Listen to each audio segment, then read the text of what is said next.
I'm not very. Well, okay, so that's a good question. So, for pregnant women, as an OB-GYN, like your whole profession, and then these oils backwards and forwards, which are those six that you would recommend or that you would safely say that are okay to use for women that are pregnant or breastfeeding?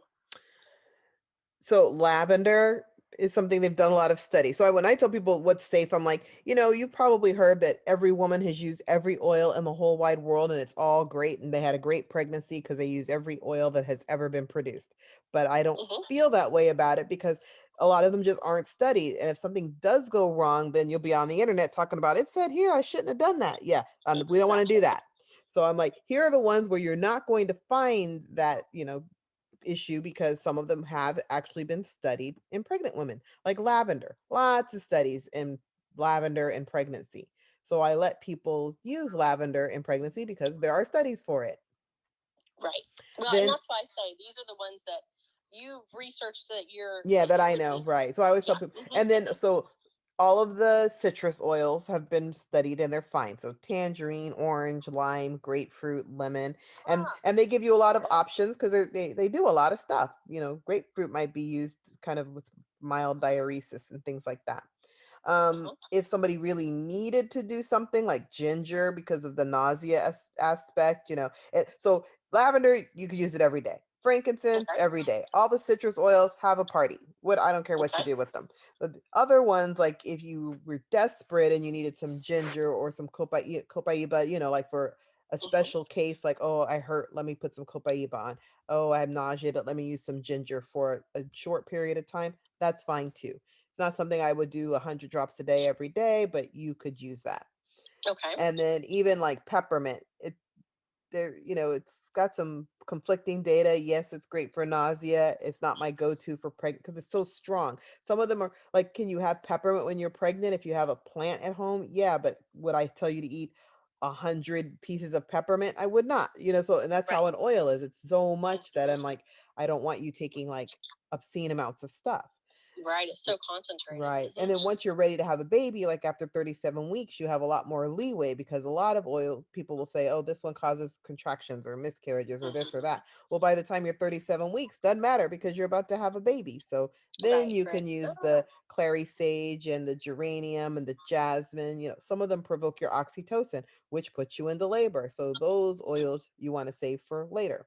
So and really, that's like 15 oils. yeah. Out of the No, 100 that's young living fine. cells, there's like 15 where I'm like, okay, I'm not going to freak out. I have a paper on it. And everything else, I'm like, there's no paper. You can't, don't do that. Don't use it. Right. Well, I think any woman that's pregnant should be definitely more safe than sorry, and not try something that's not shown to be safe. That's always been my stance on that. So that's good to know. Okay, so here's the opposite question: are there oils that are absolutely forbidden for pregnant and breastfeeding women?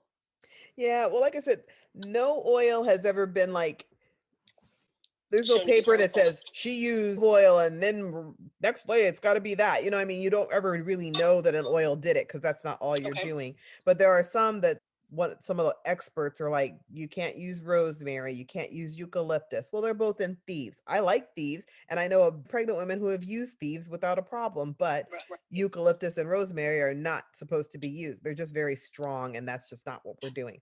Wintergreen is in Well, pain away, so no is it wintergreen. possible Hmm? around the house? Right. So would I personally use the thieves hand soap and the cleaner? Yeah, probably. Okay. But would I Yeah. tell someone that they can use eucalyptus and rosemary? I mean, because a lot of people are going to diffuse it. No, you can't. Don't do that. Rosemary, don't do that.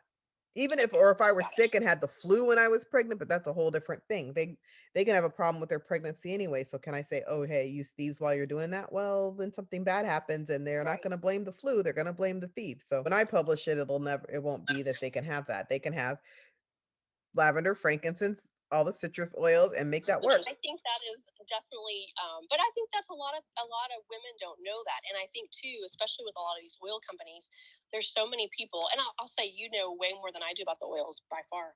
I haven't studied them like you have, and I say that as somebody that's really studied nutrition.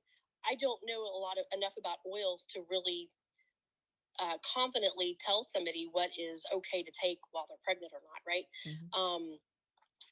But then we have all these people running around selling them like crazy and telling them it's okay. I Which know, is and kind that's of, and that's my thing. So that's why I even wrote myself my own little book because people, ask me all the time and they're like, "My upline said I could do this and I could do that and she did it and so I can do it." And I'm like, "Oh, no, no, no. There's a lot of people things that your yeah, friends do in pregnancy that I do not recommend you do. So right, you're going to know 100 people who smoked and the baby's fine that I'm still not going to tell you to do it." right, So that's just how I feel about it. It's like, if yeah, no, I'm not going to tell you to do that. Or even so, like the other thing about Young Living stuff, like the stuff that for babies, they have a whole baby line, the oh seedlings yeah, line. So I'm like, well, use hmm, those because it's just a tiny bit of lavender and everything. I don't care. Or the yeah, kid sense line. I'm like, if there's a kid sense version of what you're doing, then 9 times out of 10, use it's that. not gonna, it's diluted already, or it's, I mean, that's like a safer alternative, but just throwing whatever you want on like you have been doing, you might not want to do that because you'll feel bad if something happens. So not that something bad's going to Exactly, happen, but if it did happen, you'd have no way to, you'd feel terrible. And you don't need to exactly. do it because I've given you 10 oils. I mean, do you know for like the first probably 7 years I was using essential oils, I had a starter kit and I only used the 6 oils in the starter kit. I, Well, it's I didn't use amazing. I didn't use Yeah, 100 oils. I used 6. So I all these know, people are and like, that, I need to do all this stuff. I'm like, no, you don't. Here's your 6. right, keep it simple. Keep Yeah, it simple, right?